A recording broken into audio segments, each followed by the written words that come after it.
The winter of 1886 came down from the mountains like a judgment.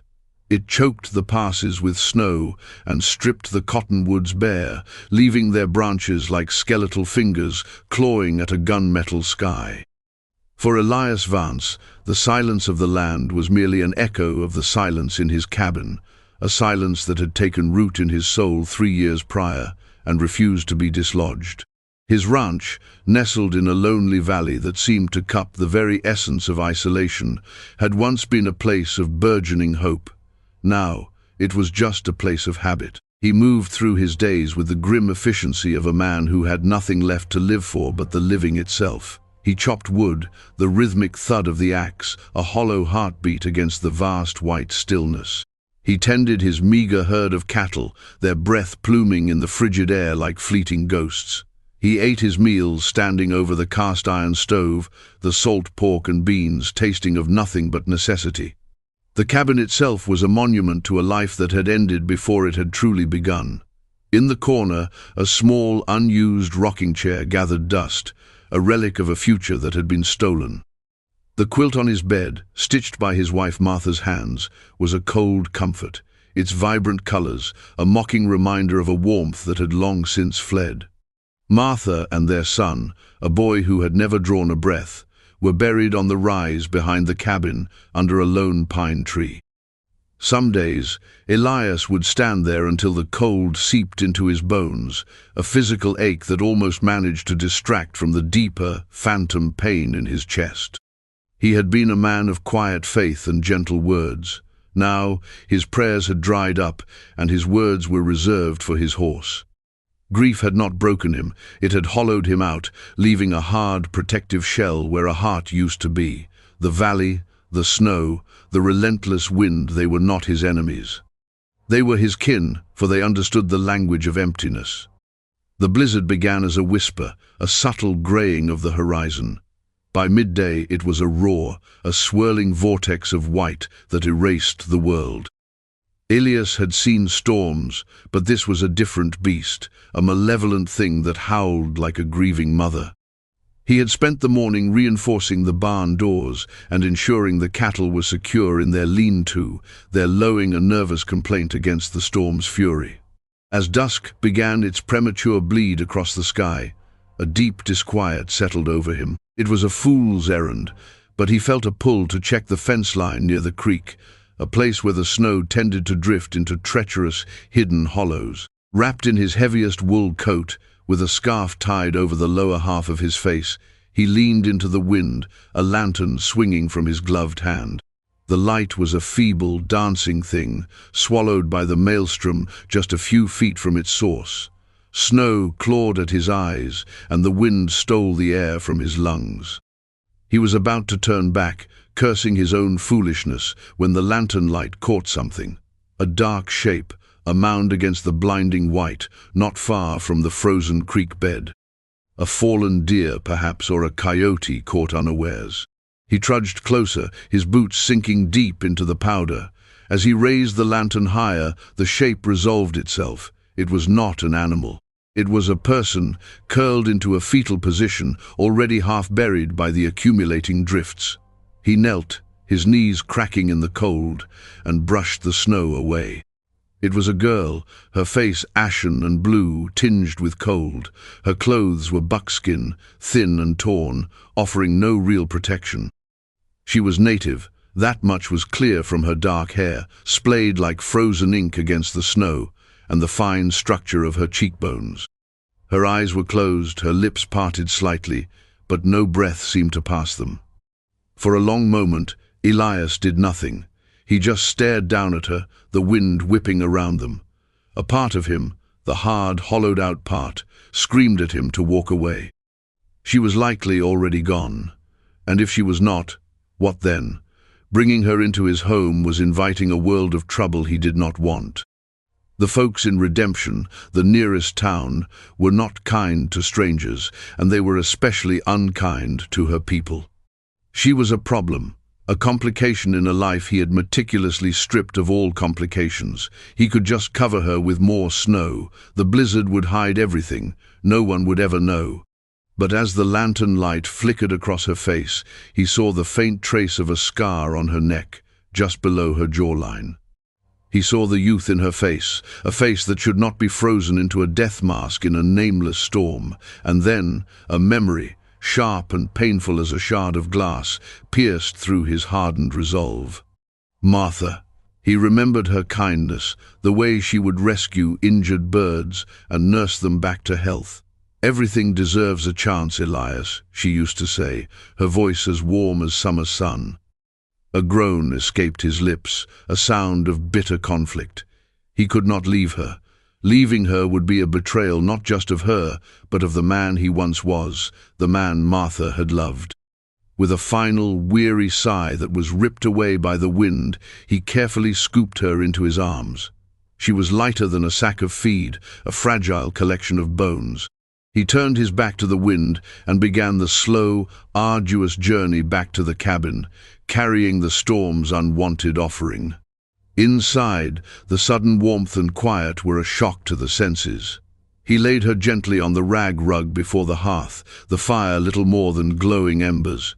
He worked quickly, his movements methodical. He stoked the fire until it roared to life, casting flickering shadows across the small room. He brought a basin of lukewarm water and a clean cloth. Her skin was so cold it felt like stone. As he wiped the snow and grime from her face, he saw she was younger than he first thought, perhaps 16 or 17 years of age. There were bruises on her cheek and a cut on her forehead, signs of a hardship that had begun long before the blizzard. He carefully removed her frozen moccasins and the thin, tattered dress, his movements detached and clinical. He wrapped her in his thickest wool blanket and propped her head on a pillow. He brewed a thin broth, the smell of salted beef filling the cabin. When she finally stirred, it was with a gasp, her eyes flying open. They were dark and wide with pure terror. She tried to scramble away from him, a wild, cornered animal. "Easy now," Elias said, his voice rough from disuse. He kept his distance, holding up his hands to show he meant no harm. "You're safe. You're out of the storm." She stared at him, her chest heaving, her eyes darting around the unfamiliar room, searching for a threat, an escape. He slowly approached and placed the steaming mug of broth on the floor near her, then retreated back to the far side of the room. He sat in his simple wooden chair, watching her. For a long time she did not move. Then, cautiously, her eyes never leaving his, she reached for the mug. Her hands trembled so violently she had to use both to lift it to her lips.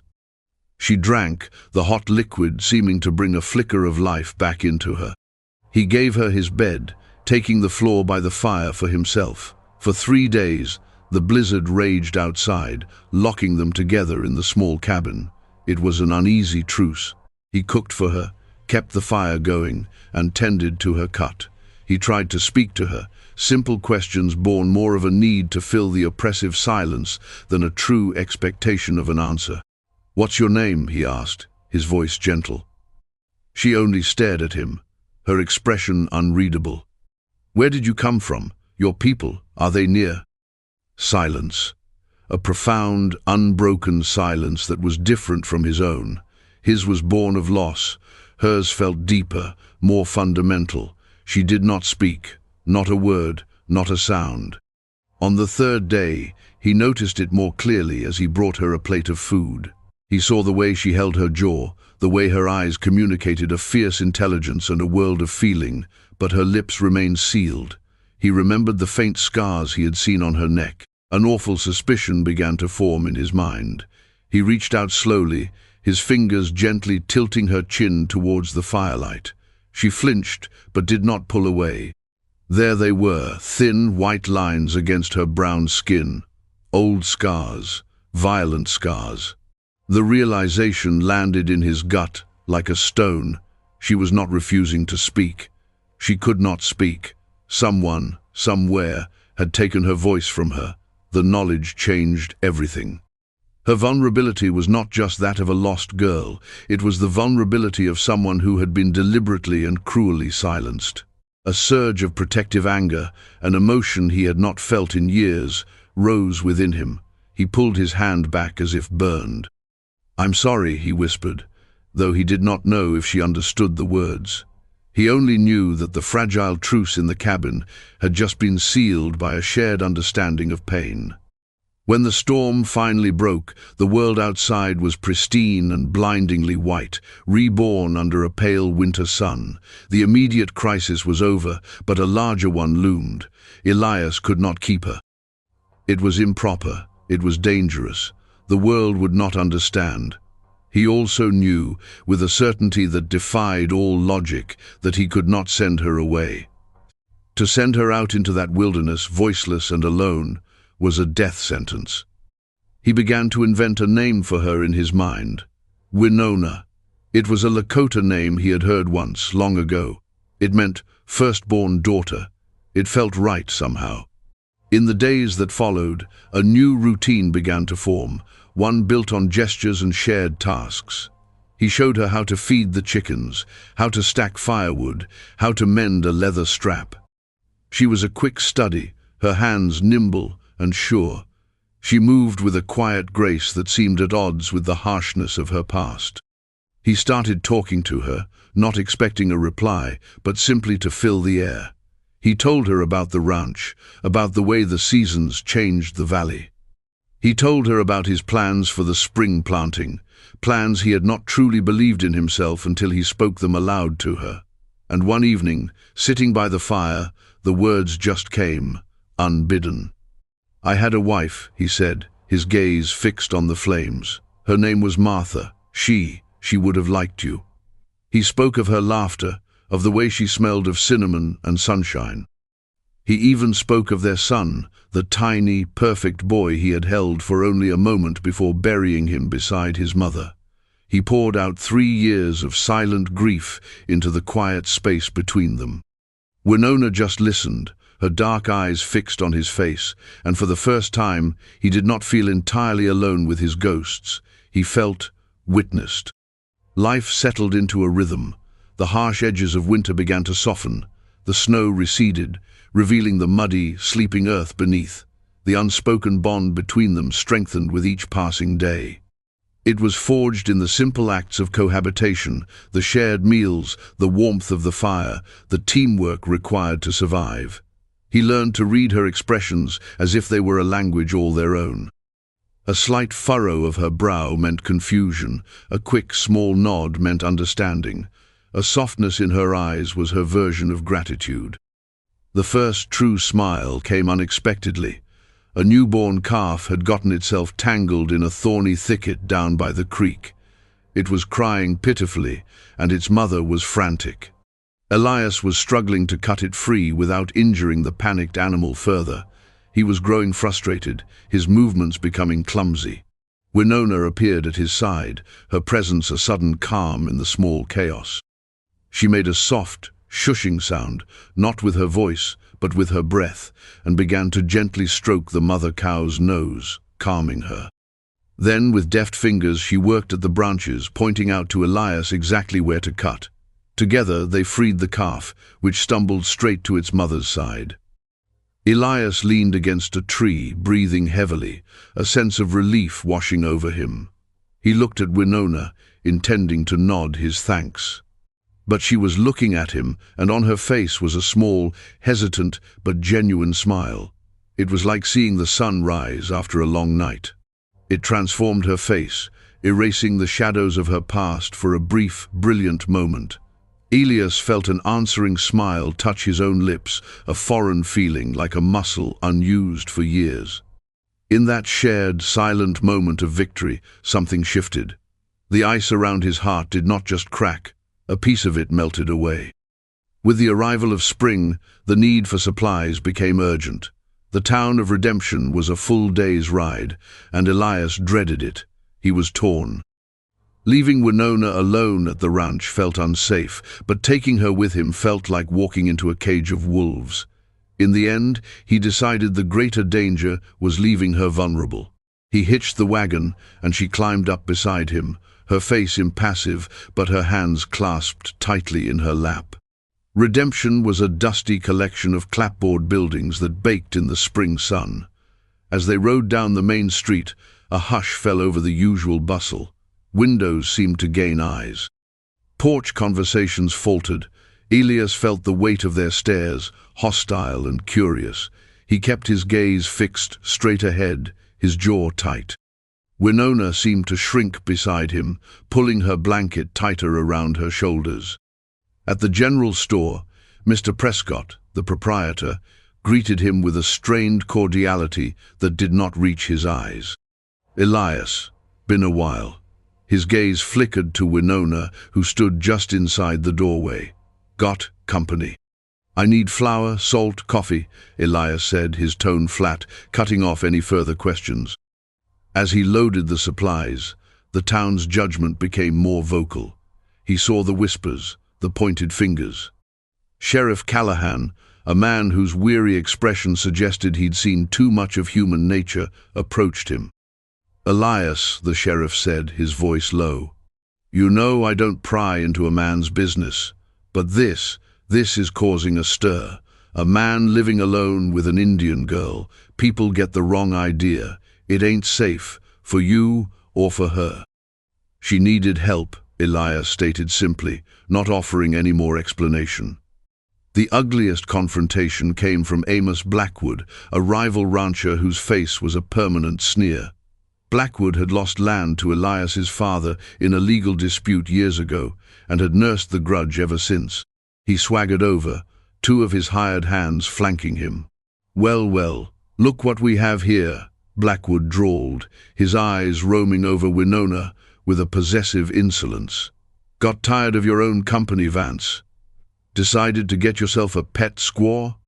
Elias's hand clenched into a fist at his side. He stepped slightly, placing himself between Blackwood and Winona. "She's with me, Amos. That's all you need to know." "Is that so?" Blackwood laughed, a harsh, grating sound. "Maybe she'd prefer better company." "Get out of my way," Elias said, his voice a low growl. For a moment, it seemed violence would erupt right there in the dusty street. But Sheriff Callahan stepped forward. "That's enough, Amos. Let him be." Blackwood shot the sheriff a venomous glare, but backed down for now. "This ain't over, Vance," he muttered, as Elias guided Winona back to the wagon. On the ride home, the silence in the wagon was heavy.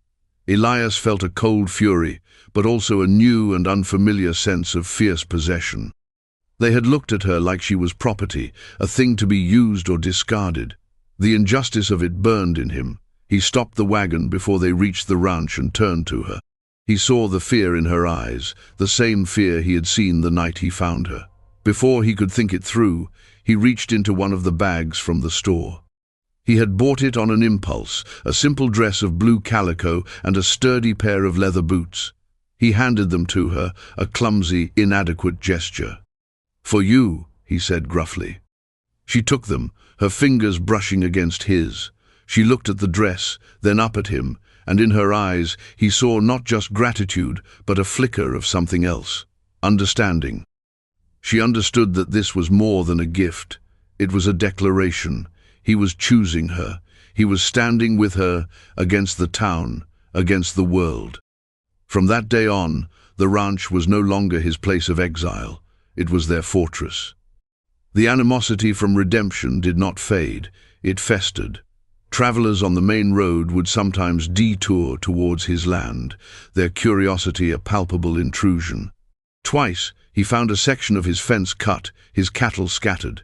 He knew it was Blackwood's doing, a petty campaign of harassment designed to drive him out or force him to abandon Winona.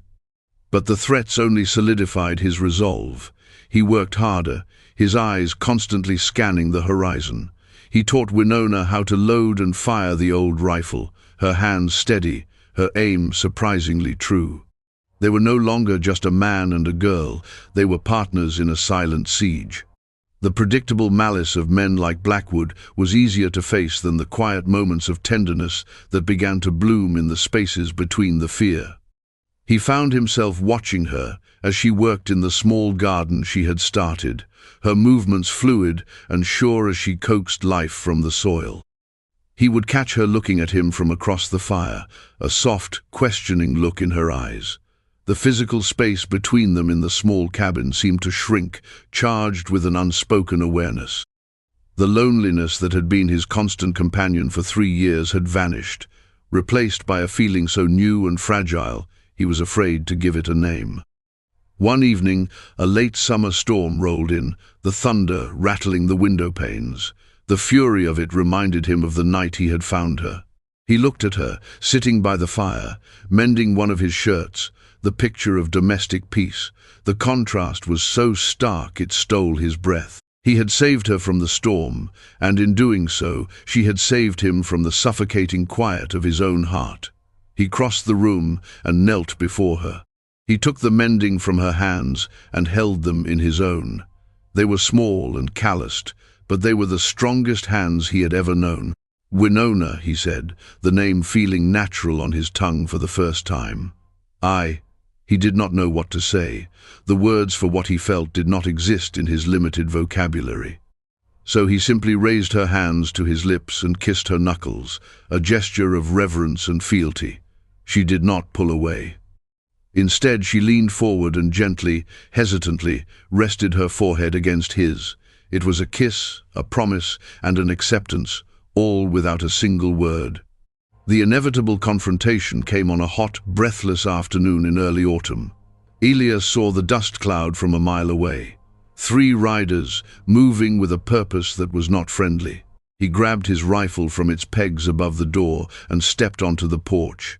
He did not have to tell Winona. She had seen them too.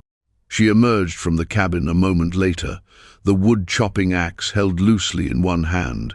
She stood just behind him, a silent shadow of support.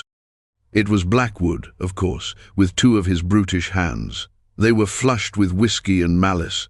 They reined in their horses a few yards from the porch, their smirks ugly in the afternoon sun. "Vance," Blackwood called out, his voice thick. "We've come for the girl. The town decided she's a bad influence. We're here to remove her." "She's not going anywhere," Elias said, his voice calm and cold as a river stone. The rifle rested easily in his arms. "This is my property. Turn around and ride out." Blackwood laughed. "You think you can stop us, one man? It ain't worth dying for, Vance. Just give her to us. We'll be gentle." The leering way he said it sent a bolt of pure rage through Elias. He was no longer the hollowed-out man of winter. He was a man with something to protect, something to live for. The next man to take a step closer gets a bullet. For a second, his resolve gave them pause. But the whiskey was stronger than their sense. One of the hired hands, emboldened by Blackwood's sneer, spurred his horse forward. Elias fired, not at the man, but into the dirt just in front of the horse's hooves. The animal screamed and reared, throwing its rider. That was all it took. With a roar of fury, Blackwood dismounted and charged the porch, the remaining man close behind. Elias swung the rifle like a club, catching the second man in the gut and sending him staggering back. But Blackwood was on him, strong and heavy, grabbing the rifle barrel and wrestling it away. They crashed to the porch floor, a tangle of limbs and grunts, and the sickening sound of fists hitting flesh. Elias was strong from years of ranch work, but Blackwood was fueled by a potent mix of hatred and liquor. He gained the upper hand, pinning Elias down, his thick fingers closing around his throat. Elias's vision began to swim, black spots dancing at the edges. He was losing.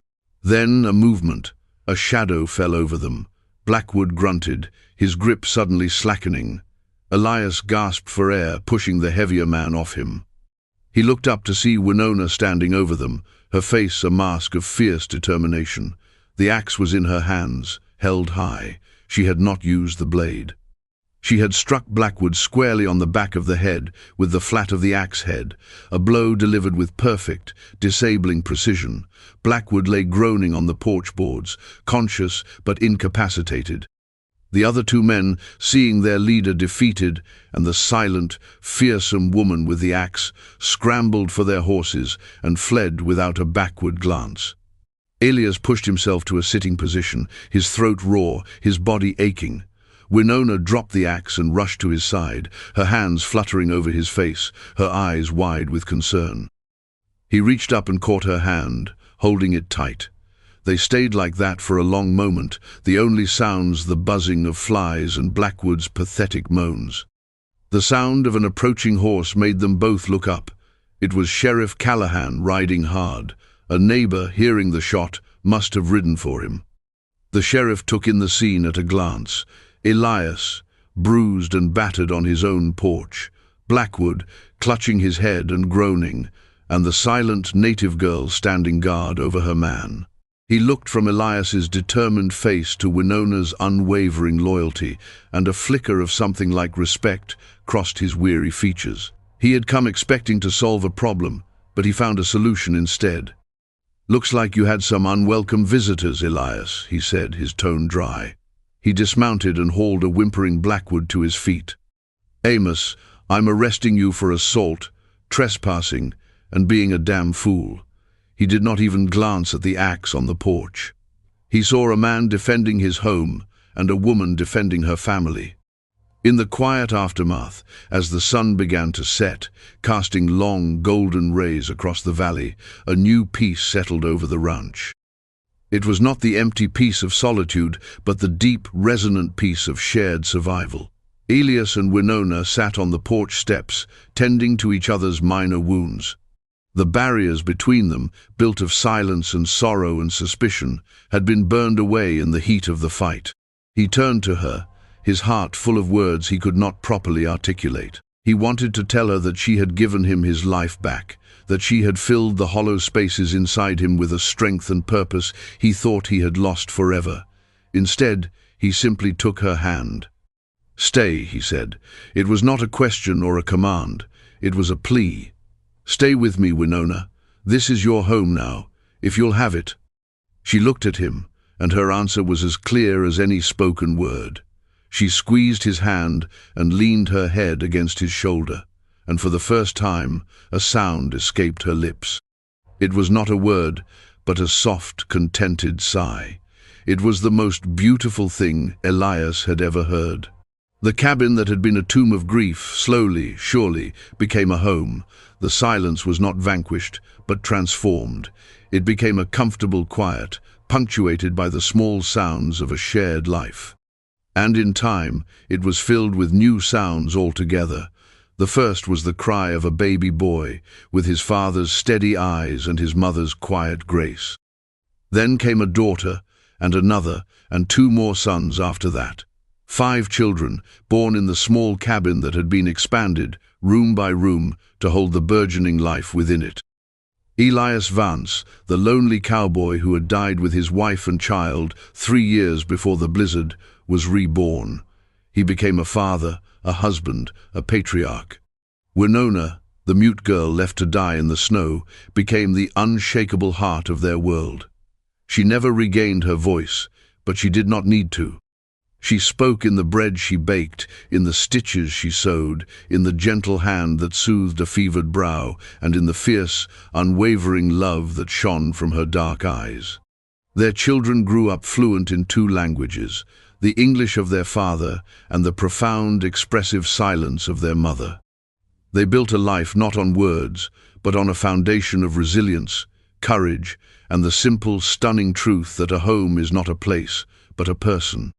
And sometimes the most profound love stories are the ones that are never spoken aloud.